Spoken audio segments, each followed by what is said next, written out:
Hello and welcome to The Natural View. I'm Maggie Jacqua. I'm the editor-in-chief of Whole Foods Magazine, and my co-host, as always, is Todd Polly of 24 Stories Marketing. Hello. Hello, good to see you, Maggie. Good to see you too. And we have a very special guest today. We have Edward Fletcher of Native Botanicals. Welcome, Ed. Thank you, Maggie and Todd. Glad to be here. All right, so we're going to talk about herbals, and we want to start by having you give us a little bit of your background and your experience so that people who aren't familiar with you get to know you a little bit before we dive in. Okay. Well, my background is a horticulturist. I've been a horticulturist all of my adult life, and I've been working with botanicals, and I started out in the ornamental industry, and in the mid-90s, I was brought into the medicinal herb industry, and the whole reason was they said there was pressure on the wildcrafted items. Even back then in the 90s, they were realizing a lot of the US companies had pressure on the wildcrafted items to supply the quantity and the quality they needed. And they asked me to come in and start the cultivation department for the company I was at the time. So I've been trying to transition some of the wild crops into cultivation just for sustainability and steady supply and quality issues. But there's still, a lot of our topic today is going to be about wildcrafting. There's still some herbs that benefit and will always, in my opinion, be wildcrafted. So that's what we're here to talk about today. So I've been in the supply chain of the natural products industry for ever since 1995. So I know all aspects of dealing with the wildcrafters, the foragers, the growers, and all the intricacies that work with that. So hopefully I can enlighten everyone a little bit and answer some of your questions. Absolutely. We've got the right expert here. And I know when we were building up to this and kind of some of our pre-prep discussions, you talked about how this is really an urgent topic with problems that we really need to deal with. So I'm glad that we're able to talk about this now. Maybe you can kick us off just by talking a little bit for people who aren't as familiar, like what is wildcrafting and how does it fit into the overall herbal industry? Sure. So wildcrafting is, and I love the word wildcrafting, because it is a craft. I mean, you know, someone just can't go out in the woods. It's when someone goes out and harvests an herb or a crop or anything in its natural environment out of the wild. But the crafting part is what intrigues me, because that's really what it is. It takes a craft. You have to know, first of all, what the species you're going after. You need to know where it grows. I'll tell you a short story about that. One of my mentors in my earlier years was an old gentleman I went wildcrafting with. And he went out and we're looking for a herbaceous plant, a little bloodroot grows about this tall. Well, he's doing this. He's looking around up in the trees and I'm thinking, all right, this guy's lost it. But then inevitably we would walk around and he would say, okay, we're going to find some around here. And what he was doing, he was looking at the environment, seeing what kind of trees, the shade cover, what the exposure was and everything. And he would follow that. And then he'd say, we're going to find the herb. And I don't remember a time when we got to this location and did not find what we were looking for. So it's a craft that everybody needs to learn, and you need to know when to go. You know, do you want to harvest it when it's in bloom? You know, if it's out of bloom, you have to know the species. So it is a craft that you learn through years of honing the experience. That's interesting. I'm wondering, you know, you mentioned, and we'll probably get into this a little bit more in our discussion about, you know, moving to cultivation for some of the herbs, you know, from a sustainability standpoint. But you mentioned there are some herbs that remain or will, in your mind, remain wildcrafted. And can you just give us an example throughout a couple of names that people might recognize? Sure. There's several reasons for that I think they'll always be wildcrafted. The number one, of course, is the dollar value. For example, black cohosh is one that's largely harvested a lot, and it's native to North America. And it's been wildcrafted through the years. Well, a few years back, companies came to us and said, you know, can you grow it? And I said, sure, I can grow it. And we grew it and it did fine.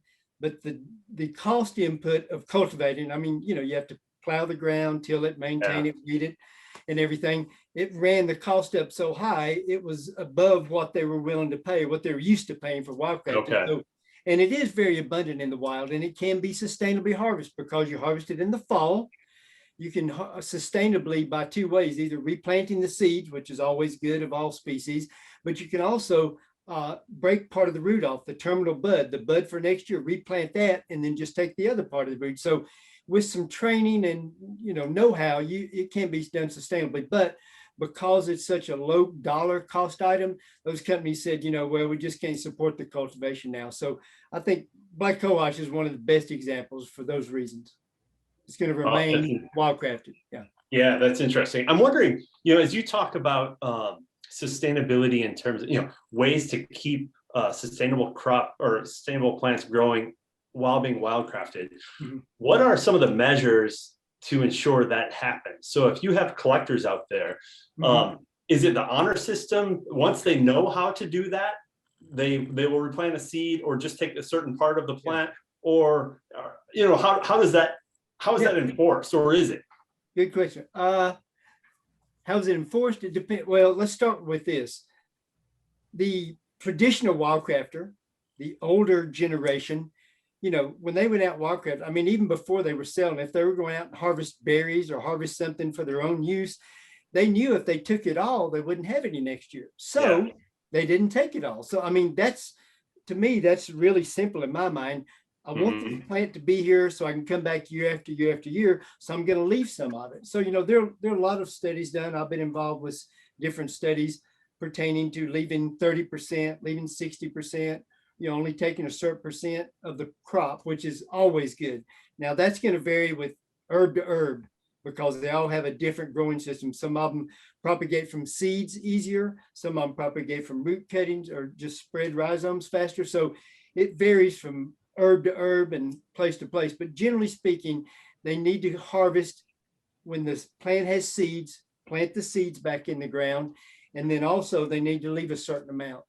So, and particularly with American ginseng, I guess that would be a good example. American ginseng is highly revered. It's a lot of it is wildcrafted every year. It's a very high dollar item, but the Fish and Wildlife even got involved because it's considered an endangered species.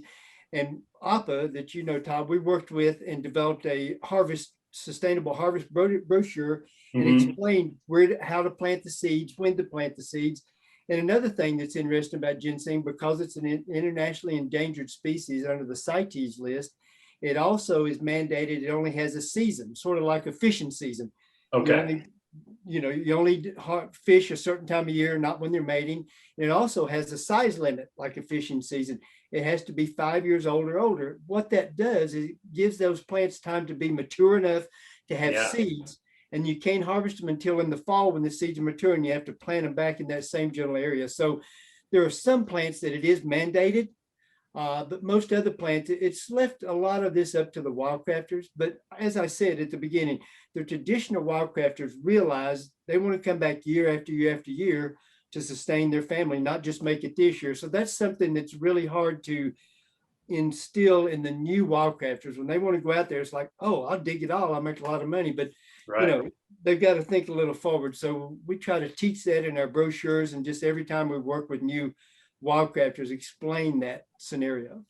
Yeah, and I think just to put it in perspective for people who, like Maggie said earlier, might not know what wildcrafting is, and how it fits into the whole natural products industry in a bigger way. I'll tell you, I was surprised a couple of years ago when I went out. I had the opportunity, we went out to shoot a video of wildcrafting echinacea, and as we've traded emails, that was the one where I lost a drone in the winds over Montana, and we watched it float away, and all that good footage too. So I'll never live that down. However, but that experience really opened my eyes. I had no idea that these huge supplement companies, the ones you see on grocery store and health food store shelves, I mean, it starts out with people bringing to a collector. I was standing next to someone's pickup truck. They had metal grates, and they're putting echinacea root in and sifting out the dirt. It's such a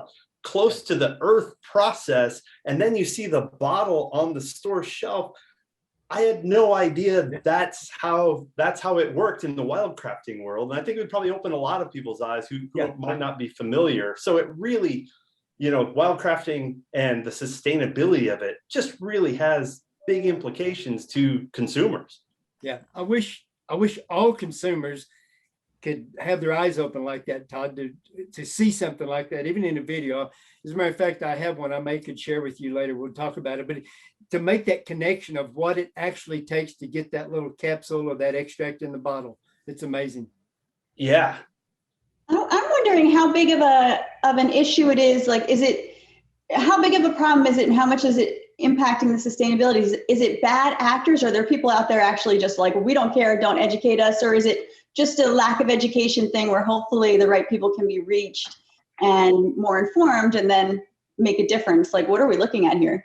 Well, I guess, Maggie, like everything, there's good and bad actors. Obviously, there's both sides of that. So again, that's where we, as the raw material suppliers, it's our job to sort of weed out the bad actors, I guess you'd say. And you can tell when you're speaking to someone if they're receptive of what you're telling them and if they bring things in. And, we have to record, document a lot of information when we buy from a Wildcrafter, where it came from. Do you have proper permission? First of all, make sure you got it legally, which is very important. And then you just have to ask a lot of questions. I mean, most of the Wildcrafters I've worked with for many, many years, and any new one, it generally takes about 2 years before I would feel comfortable enough to buy something from them to prove that they're doing it sustainably, to prove that they're doing it legally. So yeah, there's good and bad. And you have to ask the right questions to know which ones to work with and which ones to say, well, you're just not listening. Yeah. So talk a little bit about, if you could, some of those Wildcrafters, because, my understanding is that, bringing young Wildcrafters into the mix, there's not as many as maybe the older generation. If that's the case, why is that? Is that an economic issue, or what do you think that is? Well, I mean, unfortunately, at the end of the day, we all have to eat and pay some bill, whatever it is. So it does get to be an economic issue, Todd. But speaking of the economic side, I mean, some of the Wildcrafters, we had a group, slippery elm bark. Slippery elm bark is where you peel the bark off a tree. It's the mucilaginous effect. If any of you have ever had a cough drop or a syrup or something, it's the coating. It puts the coating on your throat. Yeah. Okay. So anyway, it's in a lot of different products. There's slippery elm capsules. But anyway, I was going to use that as an example. It's a tree, so you're peeling the bark. So you have to do it sustainably. Sometimes people will go in and just leave the tree standing and strip the bark, and the tree dies. So what we go in is we cut the tree down, and we're able to access all of the bark from the stem and the limbs, and then it regrows. It copses back from the ground. In about 8 to 12 years, you have another tree. But anyway, so if somebody's doing it illegally, they don't want to go on somebody's illegal land and fire up a chainsaw and cut the tree down. Yeah. That's drawing attention. So unfortunately, the illegal ones are the ones that are stripping while the tree's standing, and they let the tree die. But to follow that up, so we had some crews trained, and we had permission on the land. We had some crews trained to properly cut them down and harvest them and everything. And they did it for 3 years. They were doing great. But, they were in their late teens, early 20s. Well, one of them got married. Actually, two of them got married. One of them had a kid. So they said, we need steady income. And then when they had a kid, we got to have insurance, so they so they had to go get a real job, so to speak. So, it's attrition in that aspect that you just lose them. But the Wildcrafters are I say, a dying breed, which that happens every day. And that's not just in the United States. I talk to my colleagues all over the world. The kids are, doing this, playing on the phone, playing video games. They're just not as interested in getting out. And for me to support the Wildcrafters, we may talk about this in one of your other questions, but just to value them and to pay a fair price, fair trade, fair value of living. Because think about it, if you grow up seeing your wildcrafting parents struggle to pay the bills and eat, why would you want to follow in their footsteps? You're going to try to go to school and get another job. So I think it comes back to understanding what the Wildcrafter, the craft that they know, the value that they actually give to us, and to reward them. Yeah. Do you think, when I walk down the aisles of health food stores and I'm looking at supplements, I don't know all of the prices, but some of them that I buy, it's not like, they're $3 a bottle. So there must be a price point there that you reach that the consumers might not buy above that. And I'm wondering, within that supply chain, is there cushion that's maybe, how do you get to I guess my point, let me just get to my point. My point is, how do you pay Wildcrafters a sustainable wage without making that product so high that consumers will no longer buy it? Is that an issue? It's an issue every year, year. And even more so this year. Speaking of how COVID-19 has affected us, at the beginning of last year, February, March, whenever we realized COVID was really going to impact all of us, several of my colleagues in the raw material supply, we were concerned. We said, oh no, a lot of people are not going to have jobs or they can't work, so they're going to need more money. So we're going to have more wildcrafters go out into the woods. We were worried that they're going to just ravage the woods. We're worried they're going to harvest too much, and an oversupply would artificially drop the price. And then the following years, in other words, it's just hard to fluctuate with that. But exactly the opposite happened. People started getting stimulus checks, or they didn't want to get out or whatever. And I guess they sat at home because we couldn't get people out to dig anything. And personal conversations with some of them was saying, well, I got a check and my bills are paid this week. Call me back next month or this month. So, it was an alternate to what we were expecting. But anyway, it definitely has an effect, and the dollar value of that. So I'm not sure if I answered all your question, but it definitely impacted this year. And we have to consider that each and every year. So that price point you're talking about, I've seen that happen in some herbs, Todd, that the price kept running up on the raw material side for different reasons. I mean, oftentimes the manufacturers, the retailers, they have more specifications because the FSMA, the FDA, USDA is stipulated on them. So they push a lot of that back down the raw material supplier, because obviously the issues that we can solve, heavy metals, avoiding those, the ash, getting clean roots, like you were talking about in the echinacea, the more we can do with the raw material source, the less problems they're going to have, rejections, microbial issues, we have to dry properly. And I understand that, but the more they push down, they've got to be willing to pay for that extra labor and that extra work. But I have seen where they pushed and pushed on certain items and the price kept going up, and they just said, never mind, we're going to either reformulate, put less in our product, or we may have to take this off the shelf. So that is an issue. Are there any other major concerns that are impacting the wildcrafting craft and the supply chain? Well, again, as I mentioned, we're losing wildcrafters every day. And like I said, a lot of my colleagues around the world, it's happening. They're doing other things. They're dying, and they're not transferring that knowledge further down the chain to the next generation. So yeah, and legal access to land. I mean, here in the United States, that's probably more impactful than other nations, but you see posted signs or no trespassing or everything. Whereas, when I was growing up younger, you could go on Uncle Bob's land and he didn't care if you dug a few of his herbs, he knew it, or your neighbor didn't. But now if it's posted, or they're hunting, you just can't go on there. So a lot of those issues, and and then the human expansion, no herbs are going to grow where they put a parking lot. Sorry. So, it's just not going to happen. So yeah, we're losing natural habitat.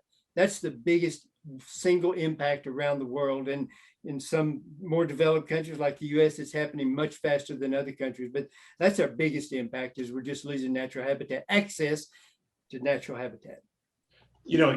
We've talked about a ton of sorry, go ahead, Maggie. Go ahead. I was going to say, you've talked about a lot of big issues, and we've brought up 2 or 3, and they're not small, they're not easy solves. No. You're talking about multi-level supply chains, you're talking about consumer expectations, and you're talking about a way of life for people that it sounds like, the stability in wildcrafting might not always be there from an economic standpoint year to year for someone who's, like you said, trying to raise a family. Those are all huge challenges in and of themselves. What's at risk given those huge challenges? I understand that, like if you could no longer wildcraft black cohosh, then it leaves the shelves. But are there bigger risks than just that, just product by product that you guys are thinking about? Risks as in losing the availability of a constituent in a botanical, or? Yeah. Like what does that mean for the larger natural product society or industry? Yeah. It's sad to think of that because you have a long history. Well, we'll just talk about black cohosh. My opinion is I don't see anywhere in my future, in the middle term, distant future anyway, because it's very sustainably, it's very abundant, can be very sustainably harvested. But other items, if they have they have a long history of efficacy, they have a long history of safety, like what Cohosh does, and it's useful. It's helpful to the consumers, and they're not hooked on it, but they use it, and it supports their system, helps them, whatever the herb is, for whatever the ailment or the feeling is. And then if that's taken off the shelf, what do we have to do? I mean, what can they take in place of that? I hope they don't just turn to pharmaceuticals. They have their place, but still, that's an issue for just mankind, I guess, in general, because, we're losing species of plants and animals all the time. And I think we really won't know the impact until we lose them, unfortunately. And I hope that doesn't happen.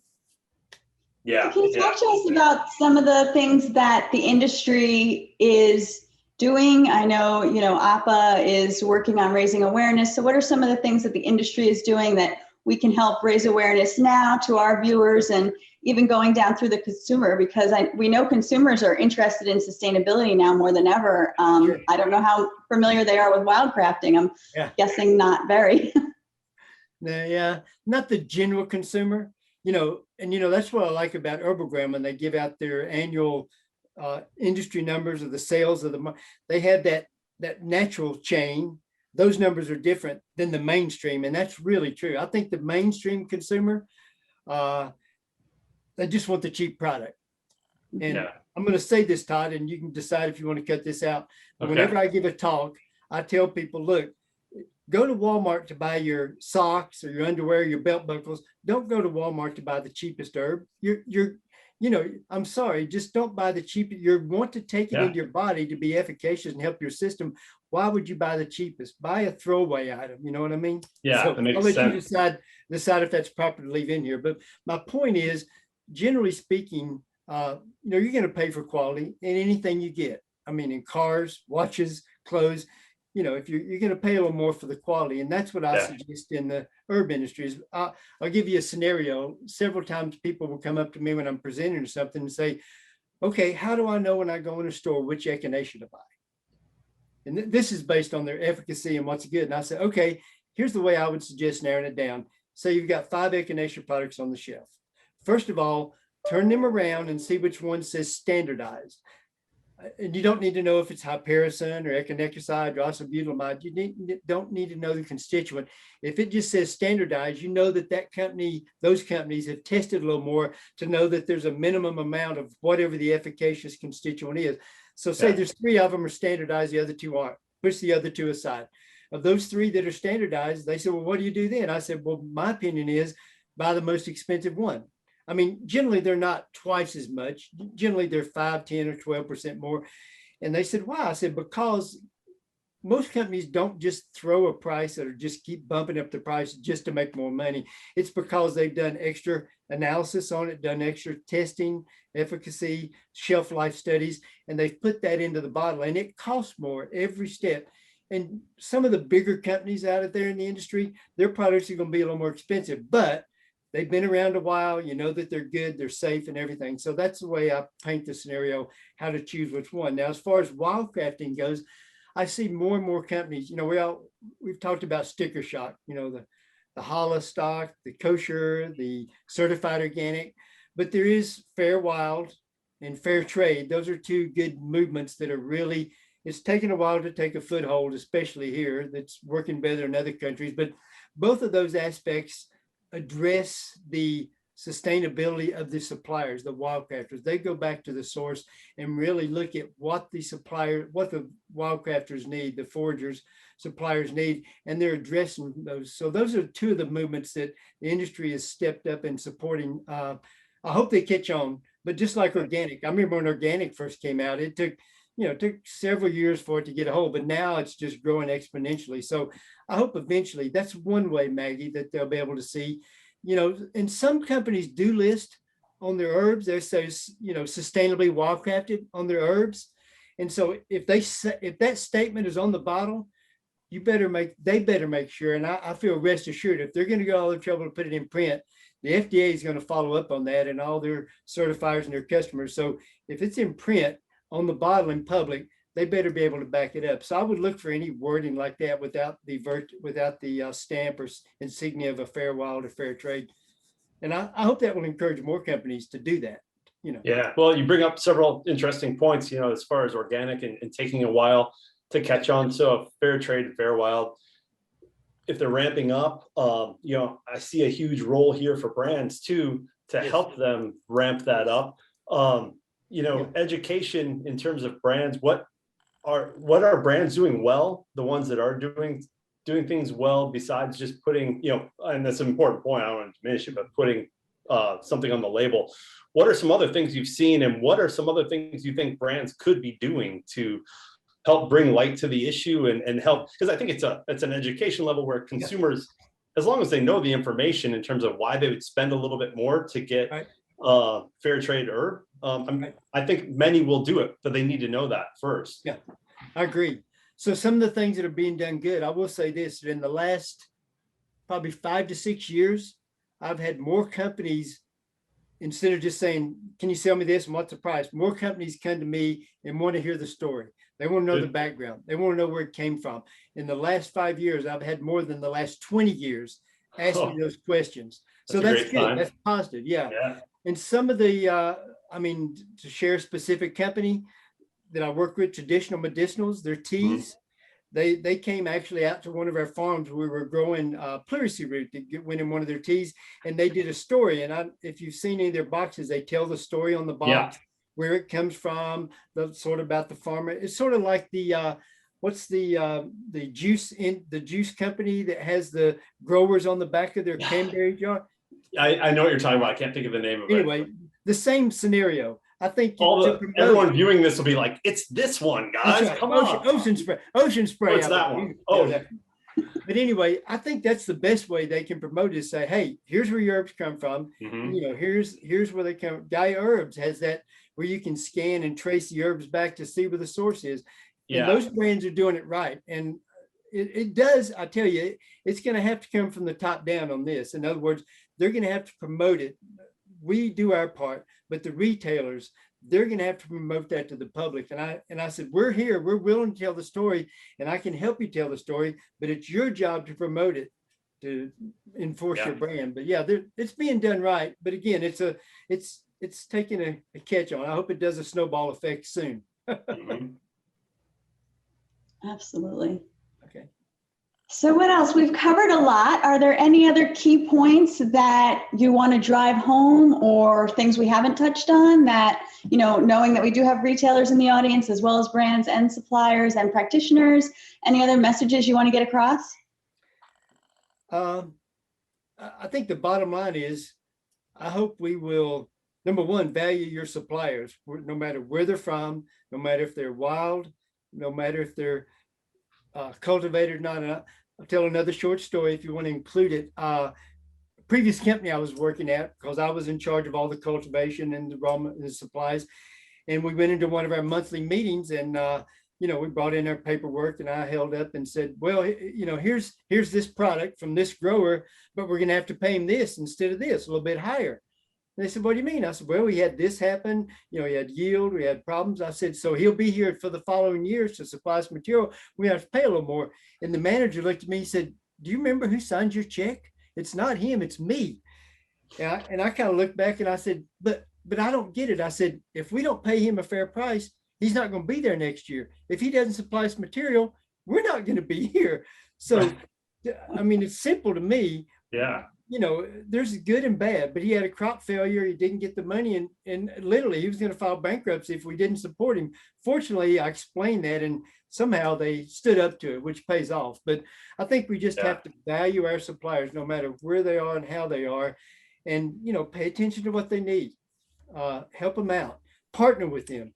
I'm really fortunate to have worked with most of my suppliers for many years.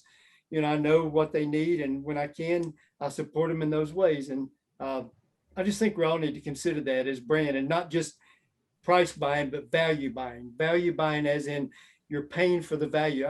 And this is one question I've asked some companies, somewhat pertinent to this situation. Do you know what a rejection costs? And I know they think, well, I have to take product off the shelf and have a lot of work, but I don't think they really understand what rejection cost. The actual physical cost of pulling something off the shelf and all the paperwork, but still, when you pull a product off the shelf, how are you going to regain the confidence of the consumer and regain that shelf space. I don't know any company who's put the full dollar value on having to reject a product. And most of the time rejection comes because they haven't followed something downstream to make sure it meets the specs somewhere along the line. That's the way it is. So I tell you, another thing to support is we need more mentoring in the fields, whether it be in the forest wildcrafting or in the fields of growing. We need to be able to transfer that knowledge that these suppliers have down to the next generation or whoever is going to take over. So the traditional knowledge transfer is really important. And then the urbanization, people want to move to the cities. I will say there's always some good and bad situations. COVID-19 has caused a lot of people to reconsider going to the country and starting farm. I mean, I know families, their family farms were getting ready to close down. They said, I'm getting out of here. I'm getting out of the city and going back to the farm. So I think that's one thing that we may see a little bit of change in that, because urbanization, everybody flocking to the cities like they have the last few years. Who's going to grow our food and our herbs, produce them?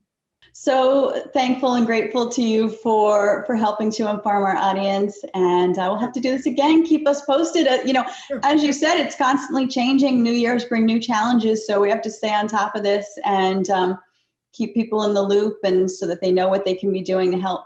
So thank you. You're welcome. And Maggie, let's go wildcrafting with Ed sometime. Yeah, I want to. I know. Sure do. Hey, it's COVID safe. I can tell you that. That's one thing that puzzled me. If you want to stay away from COVID, get out in the woods and wildcraft. That's, there's not a problem with that. So sure.